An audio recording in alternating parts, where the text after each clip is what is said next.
नमः शिवाय मुझे पहुंची आम नीलकंठेश्वर महादेव मंदिर माड़ीवालिया ग्राम आम सहित उपस्थित अच्छा आमर भाईना आसतु कथा आज बैशाख मास चतुर्थ सोमवार तो आसतु जाना ये जो जलाभिषेक होची कौन कहते महादेव विषय में आसतु पचारि बुझा सर भाईना नमस्कार।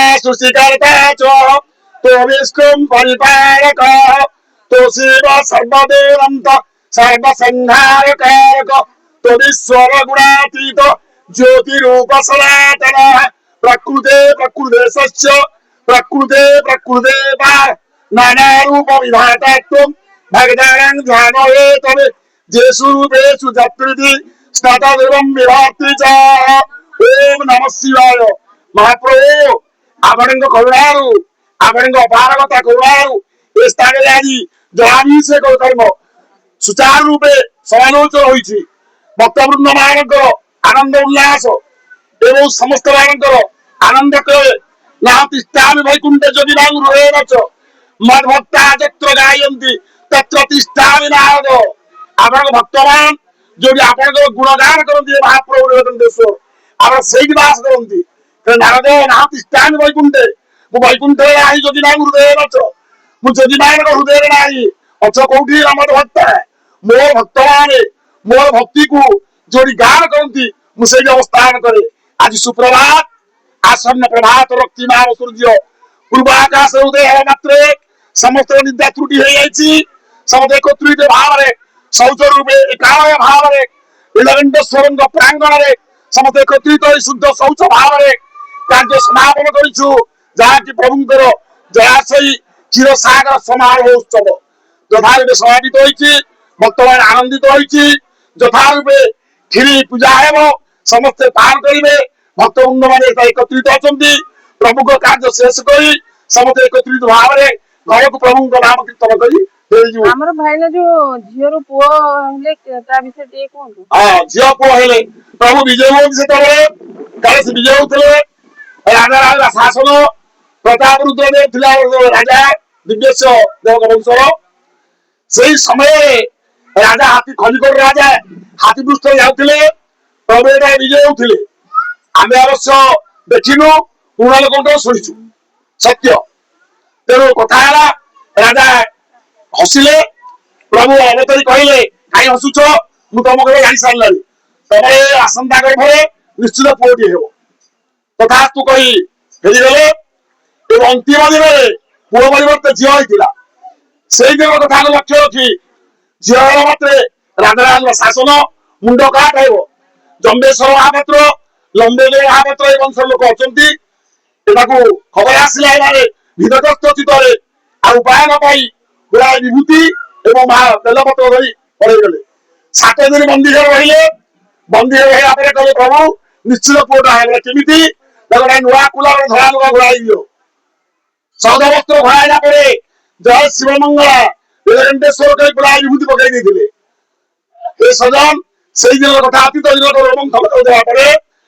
झील परिवर्ते पुओटी राजा कहले दिन होती 4टा संध्या पर्यंत जिते पथ बुली पड़ो हाथी पृष्ठ बसी सब नीलकंठेश्वर महादेव हाथी बुलिला 190 एकड़ संपत्ति सब नीलकंठ नाम नामित है। स्थान प्रजा माने से बिलर चाउल गहम लंका सोरिष सब आई स्थान बिक्री करते अद्यावधि से कार्य भी रही आसतु पचारि आउ जन भाईना आम सहित उपस्थित अच्छा कौन कहते भाईना नमस्कार आप परिचय दिंतु।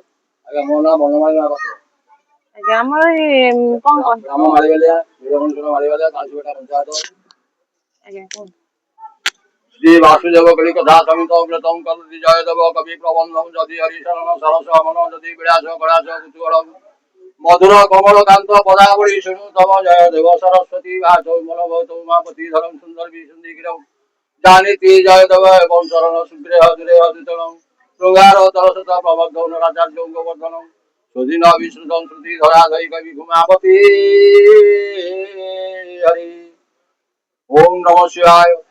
आमर जो ठाकुर नीलकंठेश्वर अच्छा बर्तमान पूर्वतन ठाकुर शिव मंगला अच्छा ये रजा रजा या बसई रजा जो बसैवा सत्वे बर्तमान रजा ତାଙ୍କୁ ସବୁ ପୂଜା ଦଜା ସବୁ କରୁଛନ୍ତି। ଆମର ମନ୍ଦିରରୁ ଶାଢ଼ୀ ମିଳୁଛି, 400 ଶାଢ଼ୀ ମିଳୁଛି ପ୍ରତି ପର୍ବପର୍ବାଣୀରେ।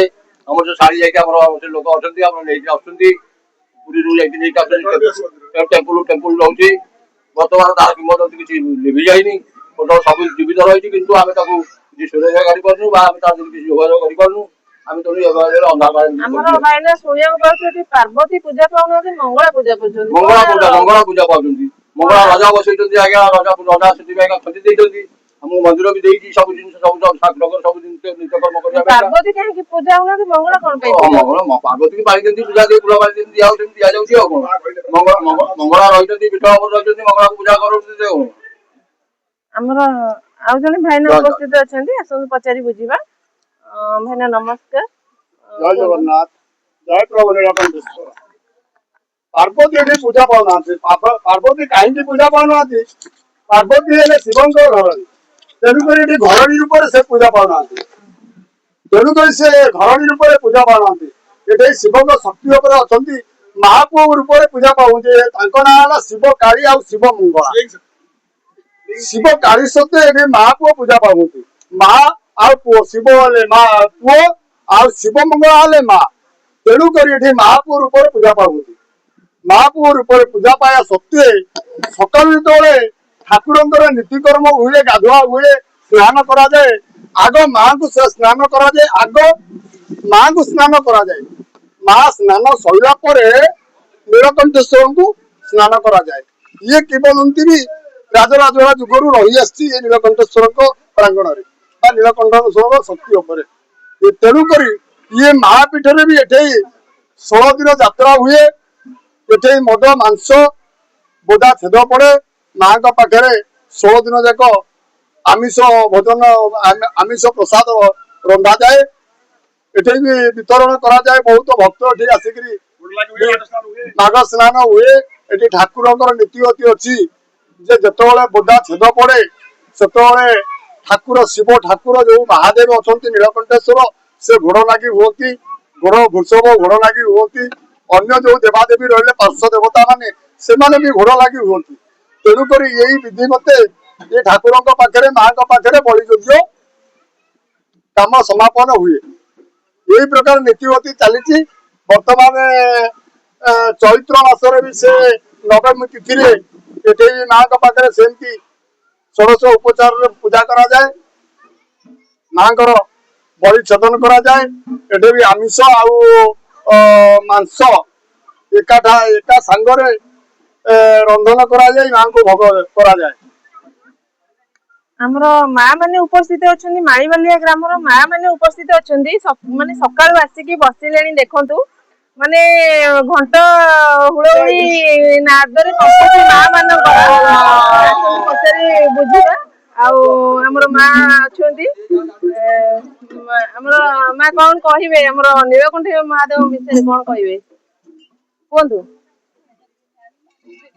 ଠାକୁରଙ୍କୁ ତ କୁହନ୍ତୁ ମା କଣ କହିବେ? କିଏ କହିବେ? ମହାଦେବ ବିଷୟରେ କିଛି କୁହନ୍ତୁ, ଯେ ତମ ମାନେ କଣ ସେ କେତେ ଇଷ୍ଟ ଦେବତା ସିଏ? ଆମର ମା ମାନେ ବର୍ତ୍ତମାନ ଉପସ୍ଥିତ, ଯେହେତୁ ସିଏ ଏଇ ଗାଁର ବୋହୂ ମାନେ ସେ କିଛି କହି ପାରୁନାହାନ୍ତି ମହାଦେବ ବିଷୟରେ, କାରଣ ବହୁତ ପୁରୁଣା କାଳିଆ କିମ୍ବଦନ୍ତୀ ଇଏ। ତ ମୁଁ ଶୁଭଲକ୍ଷ୍ମୀ ପ୍ରଧାନ, ସଂଘର୍ଷ ଟିଭି ପୁରୀରୁ।